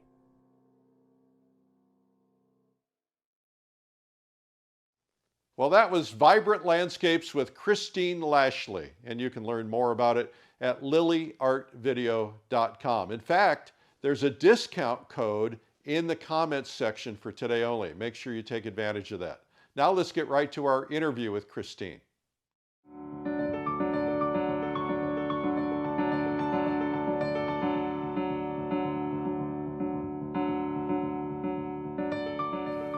Hi, I'm Eric Rhodes with Plein Air Magazine, and welcome to Interviews with the Artist. Today we have Christine Lashley. Christine, welcome. Thank you so much for having me. Oh, I am so excited. You're such a rock star painter. You're doing such beautiful work that it's like your career's on fire. I'm sure you're an overnight success, right? How long have you been doing this? Well, I feel like I've been painting for a long time, but I've just really taken it seriously for, I'd say, the past 6 to 7 years. And That's impressive. Thank you. I just kind of, the kids are getting older, and I thought, what am I waiting for? I have to put myself out there. I have to be risky. I have to enter plein air events. Why not? So when did the painting begin for you? Really, things started taking off, like I said, when I entered plein air events. Plein Air Vermont, which doesn't exist anymore, was the first one that I did. And that's why you did it, and they killed it. Well, I did get an award, yes. It can't get any better than this. It's just, well, first of all, the people that I met there were so nice, and they were people I'd read about in the magazine. I just remember being in the break room, and I'm like, oh, you're Jason Sacron. I know you from the magazine. And Let me touch your robe. I know, and he was like, stop, and we just chatted like normal people would, like we are. And it was great. Everybody was so nice. They shared tips. And that was it. I was hooked from then on. But that's when you decided to apply yourself and really get aggressive about it. So Yes. when was the first time you picked up a paintbrush or had interest in art? Really early on. Like- I mean, I've just always been painting, but I never really knew what to do with it. I mean, I went to art school, and you think that they would teach you, and they do. You learn the fundamentals, but then how do you make a career out of it? And I think what we're talking about is, what do you want to visually say? What is it that really excites you? What do you want to paint more than anything else? Mm-hmm. And how do you want to say it? And if it's not getting the recognition it deserves, or if you're not getting into contests, what can you do to better yourself, to really make yourself stand out, to be better? So where did you go to art school? I went to Washington University in St. Louis. They have a great art program. Okay. And so, but it didn't give you the complete picture. So Correct. You're missing the art business side, and they were teaching you technology, but not feeling. You talked Well, about. you flatter me. It was on the cusp of, computers were entering the graphic design art market, and people were like, I don't know about that. Mm-hmm. So you entered school. You went to school. You studied. Were you intending this as a career, or was it just something to fill time? I never thought that I could make it as a painter, so to speak, because who makes it as a painter? So I was thinking graphic design, murals, illustration. So I, in fact, have an illustration degree. And we had great figure drawing, and we did get a great education in that school. But it's a broad education. I think Dean Mitchell went to that school, didn't he? I think so, St. Louis. Oh, yeah, that sounds familiar. Donna Karen. I mean, a lot of good artists have been there. And in fact, I took fashion classes. It was great to have a sampling of everything. Did Donna copy your ideas?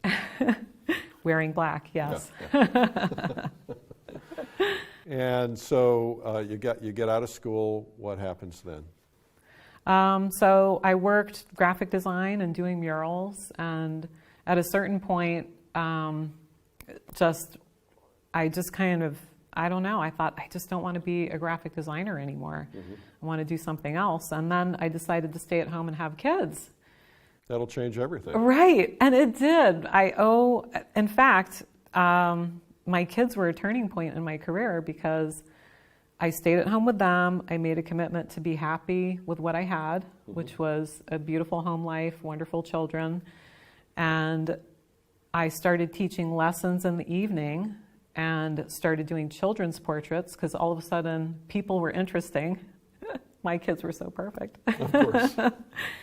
And their friends started, we'd have play dates and, hey, who did the art here? Wow, those paintings of kids are cute. Can you paint my kids? And so then I started teaching lessons and doing children's portraits in watercolor. And what age were your kids at this time? They're pretty young. Yeah. I mean, let's see, infant to toddlers, and then they entered school, and I started teaching a little bit more. So you're painting, you're making a little bit of money on the side kind of thing? Or are you making a lot of money? Yeah, it was a little bit here and there. Plus, Yeah. it was a chance to be an adult again. Dad's going to put the kids to bed and read them a story, and Mom's going to go teach her art class. Yay! Yeah, you get to get out of the house. Mom's big night out. Yeah, right. And so at what point then did you decide to pursue this on a more serious level? Was it once the kids got to the point where they're in school all day? Was it a point where Yeah, they're grown?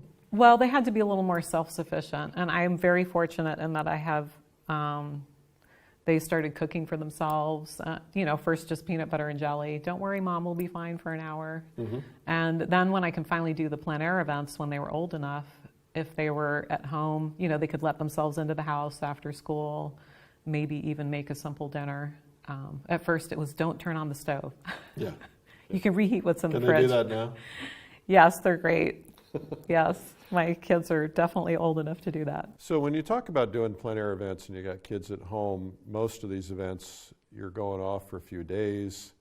Were you able to do that, or were you just kind of going out to something that happened to be on a weekend day? Or Well, it was a tough transition for the family. They were, on the one hand, very supportive, but sometimes I would get into an event, I got in, I can't believe isn't that great? And the word was, oh, that's great, Mom. Yeah. We're so happy for you. Yeah, but you're not going to be home. Wait, so you're leaving again this month?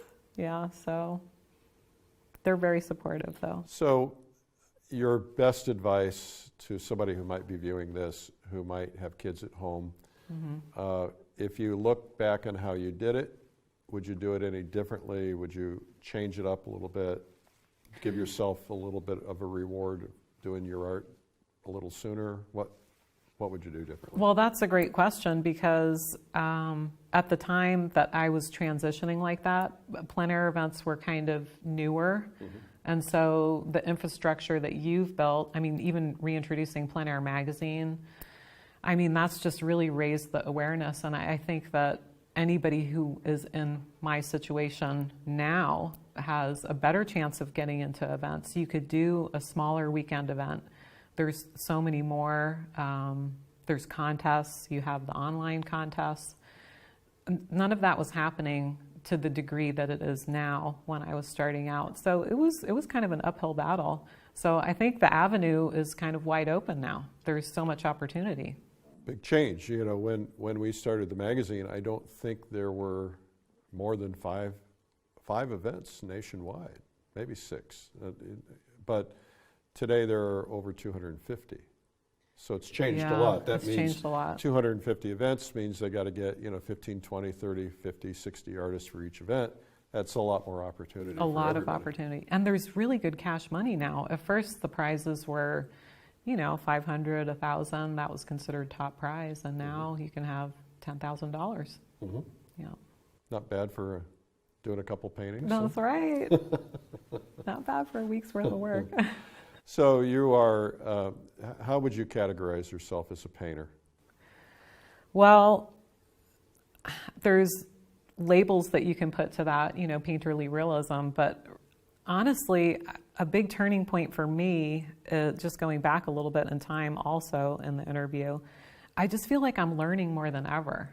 On the one hand, I know what I like, I know what my aesthetic is, but I feel like the more I think I know, better things happen when I start at ground zero and I approach just a painting as a curious thing.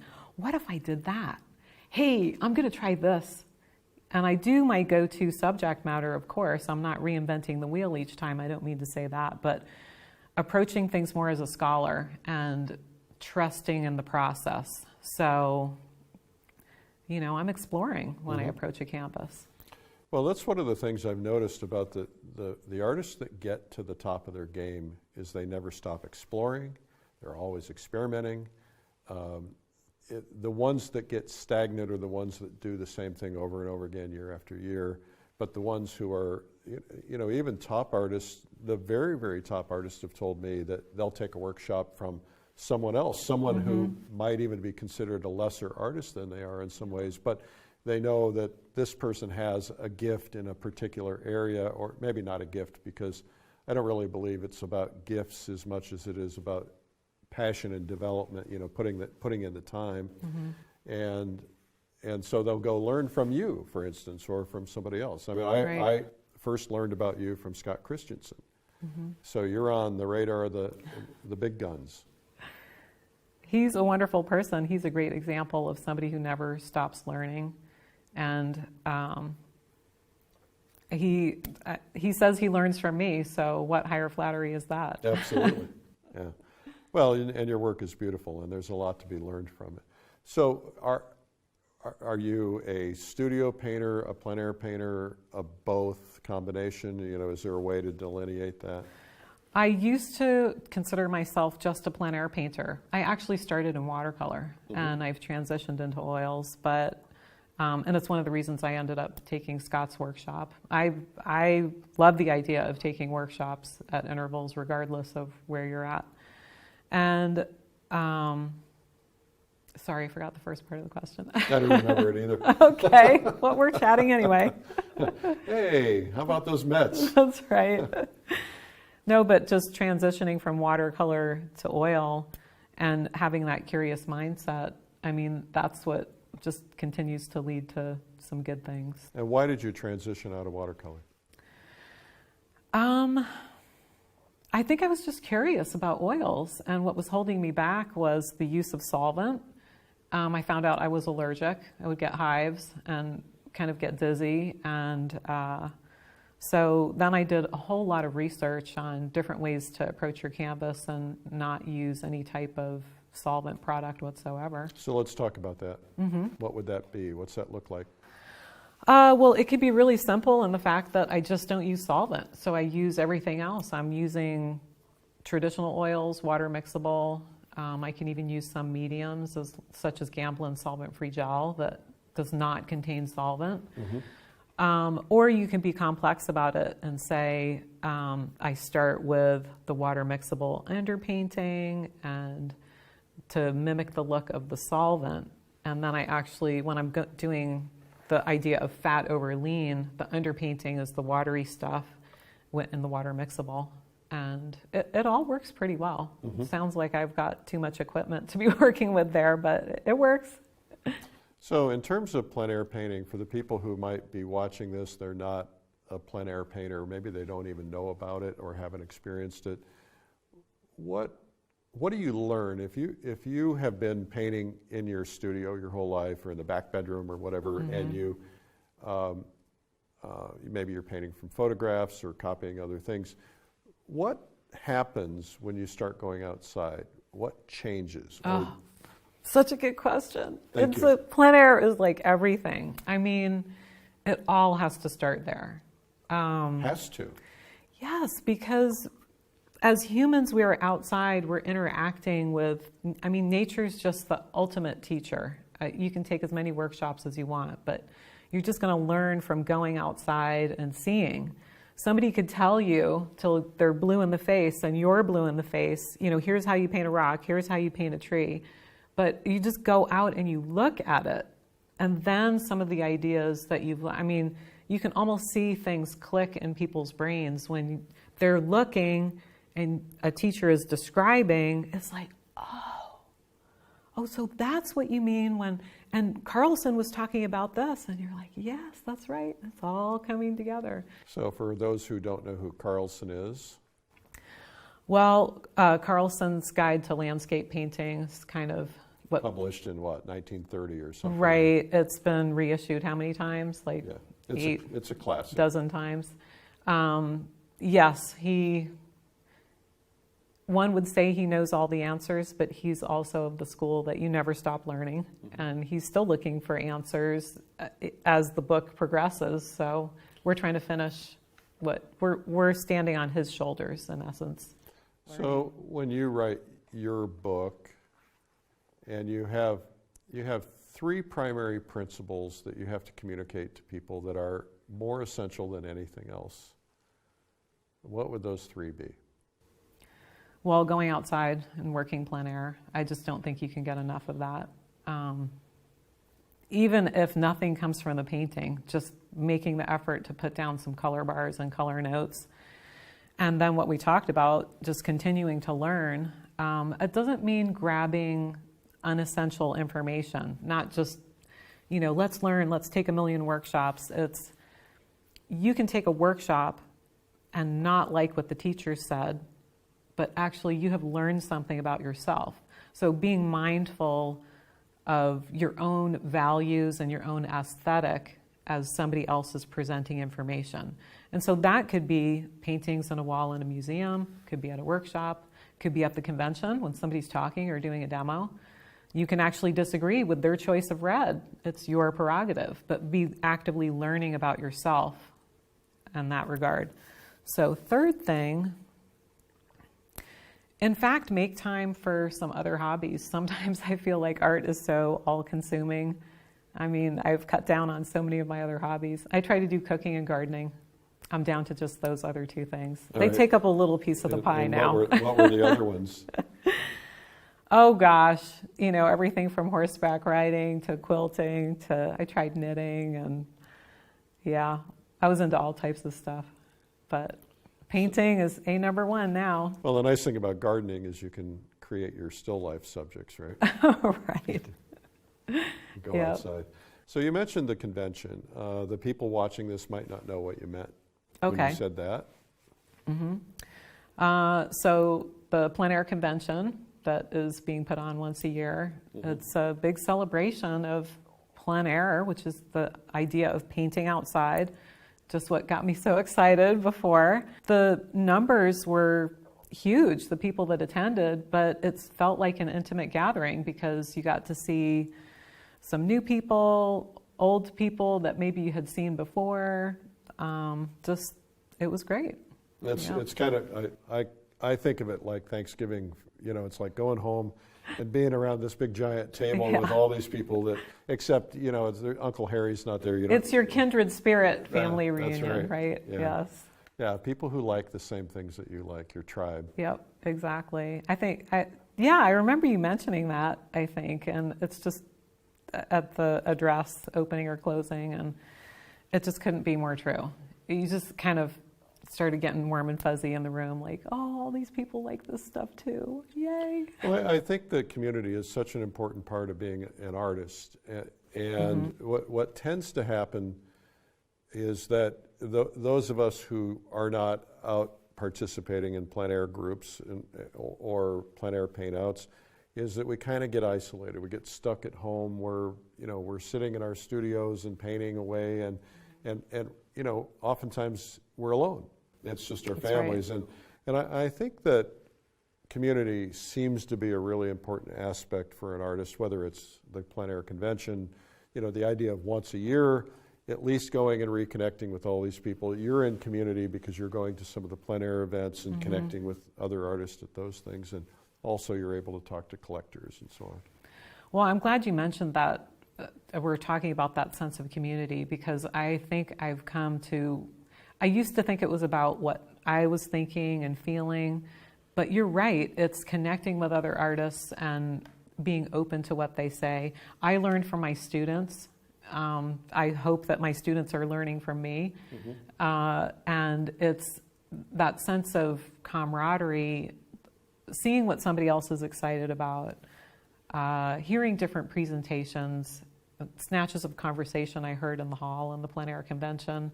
All of those things just kind of support your growth as an artist in maybe ways you don't know about until later. I think the full benefit is reached maybe 2 weeks after when you're like, wow, I'm processing that. Well, when I was developing this concept, I thought, I've gone to so many demos and things and watched them, but then I kind of forget what I learned. And what I thought is if you can take it and apply it that day, so you're watching somebody famous like you on stage, and then you teach me how to make my painting sparkle or something, and then I go outside and I apply that. Not only do I apply it, but you're around, I can go find you and ask you, hey, I need help here. But also, I'm cementing it in my head right then and there because there's so much information otherwise. And then you're right, over the next, I found that, for several weeks after, I'm like pulling things out that I picked up at the convention, because I try to, even though I organize it, I'm trying to sit in on it, because that's really why I created it, so I could go to something like I this. know, I was going to say, so do you paint at the convention? I do. Oh, good, Yeah. good. I wondered that. Yeah. It's very important to me, and yet I want to be out and talking to people. But Right. yeah, I think that's it's like, this is what needed to be done. This is what I would like in my life, and that's quite frankly why I created it. I thought if I'd want it, some other people would want it. So Yeah, go ahead. well, I was going to say, what you're touching on is that Zen moment where you're in the zone of doing the painting, and sometimes a trick or a tip that you saw, like at the demo, and you're like, oh yeah, I want to go try that. And the faster you can get in your zone, the better. So if somebody like just tips the scales to all of a sudden making your painting click and work for you, what a gift is that? Yeah. Yeah. Well, I think it's really also cool to be out there. You're part of history. You're out there painting the Golden Gate Bridge, and there's like more painters than you've ever seen in your life together. And yet, if you walk, you take a break and you walk from painter to painter, you could walk and look at everyone and you would not see two paintings alike. It's so true. And it's kind of a great educational experience. Well, and you can find little pockets of people. Like, it's great to see the whole crowd there, which is very exciting, and walk, here's a painting, here's a painting. But also, I heard of stories where people said, yeah, there were just 2 or 3 of us, and we went over the hill, and there was nobody around. It was so peaceful and quiet. So Right. you have like the big crowd and the hubbub if you want it, but you can also go find your little nook. Yeah, absolutely. Yeah. So for the people who are kind of at the beginning stages of learning, what's the best advice you can give them, other than the 3 points you gave me before? What's the best advice is in terms of, you're going to learn to paint, here's what you need to expect, here's what you need to maybe anticipate or expect, and here are the things that you really need to be focusing on? Well, I've been teaching for 20 years, so I've seen a lot of beginners, and I think really your only requirement, because often people are like, I'm not sure I'm good enough, I'm not ready, and in a certain regard, you're never going to be ready, nor should you be. Part of the job of either a plein air convention, a workshop, or even facing the blank canvas is, let's get over that fear that, okay, now we're just going to try. We're going to try to do this thing, and we're just going to be present and show up. So if somebody's nervous about the level of skill required to do something, I say all you really need is a positive attitude. Mm-hmm. I will show you which end of the paintbrush to use, not to worry. The one with hair on it, right? That's right. Actually, I use both sides of mine today. So Yeah. for my signature, I use the other. But no, I'm just joking around. But it's a good question, and I think it's number one for beginners. They're worried I might not be good enough, and everybody else is going to be better than me. But the person who does the workshop with a smile and just, I'm just going to try this, and maybe they come with no expectations as to performance, and they're the ones who are going to get the most out of it, because with no expectations, you just can go up, right? Well, and I hear from people who do workshops that there are people who come to workshops and they'll watch the demo, but they're not doing anything that they're being taught. They're just kind of going in the path that they're comfortable with. But talk about the value of pushing yourself outside of your comfort zone. Yeah, and people have different levels of doing that, I think. And as a teacher, I try to respect that. Mm-hmm. But I especially can speak personally, and that the more I push myself, the more I open myself up to trying to be comfortable with failure. Okay, I'm doing a demo now. Could be the worst painting ever. Could be. But let's just see what happens. Let's talk it through. And really, if you have certain tools, it could be very simple, like just knowing a little bit more about your materials or taking a workshop.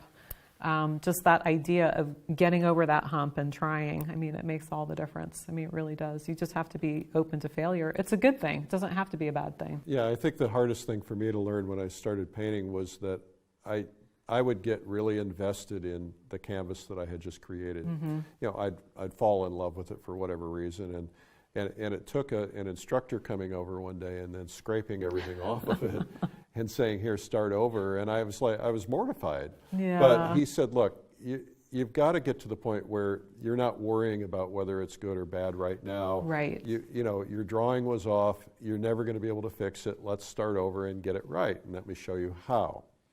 And so not being invested in that canvas, because that, you know, we fall in love, we all fall in love with the cool things that we Right. think we're doing until we look at them 20 years later. Well, I think the cadence is, and people can attend the plein air convention and be on any angle of the spectrum, but I think when you're a beginner, it just feels good to push paint around. So, you know, yeah, get a knife and just squish it around. That's a great painting because you had fun. That's right. And there's something to be said for that exuberance on canvas. And then as you progress as a student, if you're asking questions, if you're checking in with yourself, if you're observing nature, you say, yes, but how do I get the sunlight to fall on that tree? Exactly just so. I'm curious. I would be willing to fail on many yellow tree paintings in order to find the answer to that question. So then you start progressing along. Then you have expectations about your painting. So this is when, you know, you've left the pure exuberance. I've actually heard people say, I used to have more fun painting. I'm so frustrated now. And I say, it's okay, because you're learning. Let's check in with you. Doesn't that feel good? And they're like, oh, yes, it does. So. Yeah, I was painting I had a small study that I did in Canada in the mountains, and I did a big painting of it, and I had done part of it, and it was going really well, and the trees were looking really good. And my wife walked into my studio, and she said, "Don't mess with those trees. Those are perfect." And the minute she said that, I had to mess with them. Oh. And not because of her, but I realized that the trees were drawing all the attention in the painting, and they weren't supposed to. Oh. And even though I had done them well, I thought, well, if I did them once, I can figure out how to do it again. And That's a good so attitude. I scraped it down and redid it and redid the drawing and changed everything. And it's still a bad painting, but it. Oh, come on. No, but it won't always be, right? Okay. But in other words, you have to be willing to be flexible. So you're enjoying the process? Not always. I mean, do you have moments when you're painting and you go, sure. oh, I should give this up? Right. There's always moments when you think, what did I just do? I don't understand. How did that happen? Yeah. Well, for me, it's when I'm getting lazy.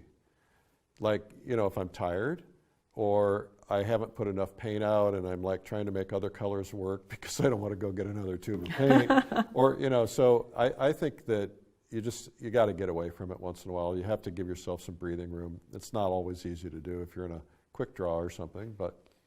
I know, speaking of quick draw, I love quick draw. You do? I do. I'm like one of the freaky individuals that loves that. Yeah, you like pressure? I never would have thought so. Here we are here I am having to do my demo.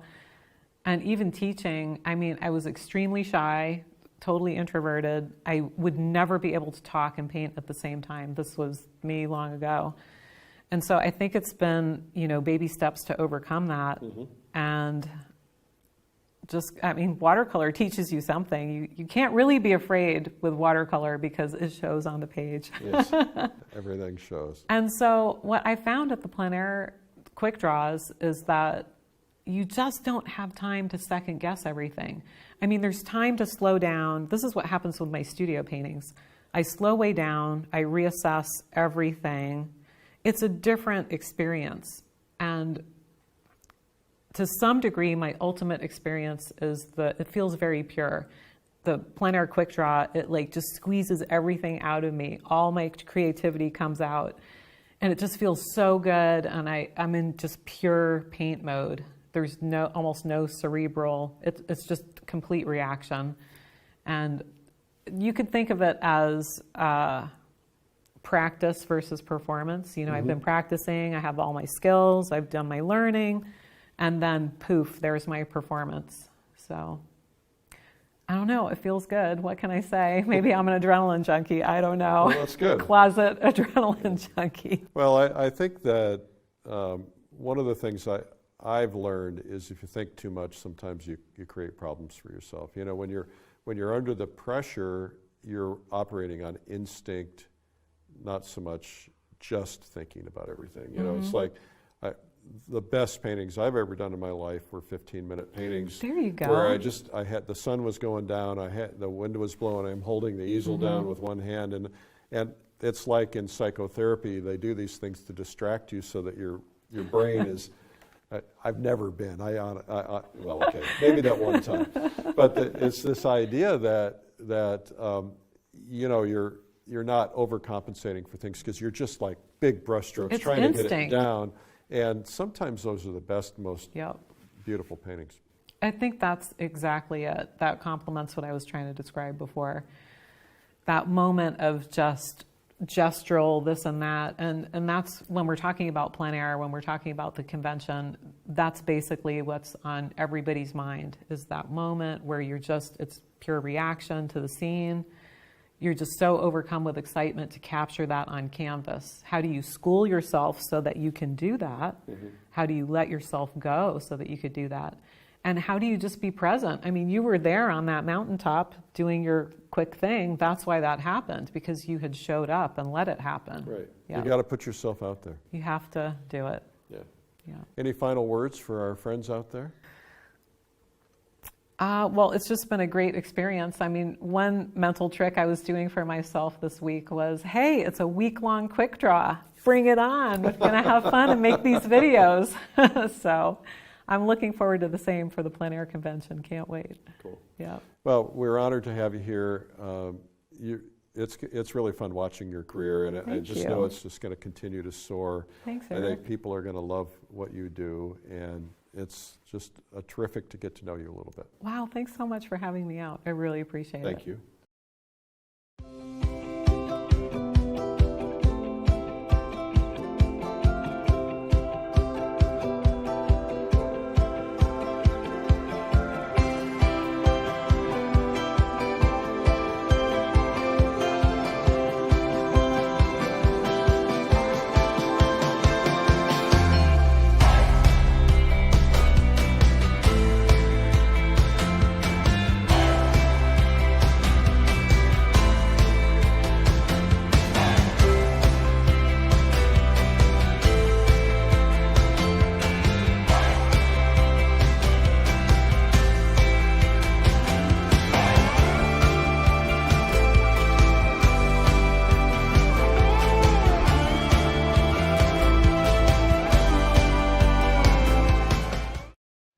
Well, that was Christine Lashley and Vibrant Landscapes, and you can learn more about it at lilyartvideo.com. And don't forget, there's a special discount code in the comments for today only.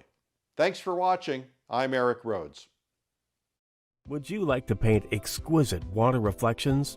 Now you can when you study with artist and instructor Christine Lashley in Vibrant Landscapes, a video tutorial course that will help you advance your water reflection and landscape painting skills. Christine will show you how to observe water carefully to see how it behaves so you can create believable water with glistening reflections. She'll reveal her best tips and visual tricks to simplify complex reflections, making them much easier to paint. You'll understand how to identify warm, cool, and even hidden colors found in water scenes, so you'll be able to accurately mix and use the most realistic colors. Many artists do not take the time and effort to study water as a specific skill set. By studying with Christine, you'll gain tremendous knowledge and skill about water movement and reflections, one of the best skills you can possess that will truly set you apart from other painters. There are many variables to consider when painting water. Correct color. Is it moving water or still? Objects that are reflected in the water. Even the depth of the water will make a difference in how you paint it. We're going to be painting in the studio. However, we're also going to be looking at plein air and how that is going to inform the studio paintings. And the big thing that I hope to get across to you is how to formulate your painting being excited about the moment that we experience outdoors. Christine shows you how to take each variable, break the process down into steps, and keep your water scenes simple in order to capture the best likeness. You'll love her techniques that will help you paint with less confusion and more confidence. Along with the focus on water and reflections, Christine also shares her best methods for creating beautiful outdoor landscape paintings that match with what you envision. She'll take you through observations, sketches, photo references, studies, and blend that with your memory and imagination. With extensive teaching experience, leading 60 adults per week in art instruction for years, Christine is an excellent instructor as well as a highly accomplished artist. Her art has graced the cover of Plein Air magazine, and she's won many awards for her work. Vibrant Landscapes is your chance to steal Christine's unique abilities for easily expanding your palette, creating more color choices without buying more paint. You'll see Christine demonstrate a full painting from start to finish and also enjoy a digital gallery of some of her best work, as well as an interview with the artist. Available on DVD or instant video.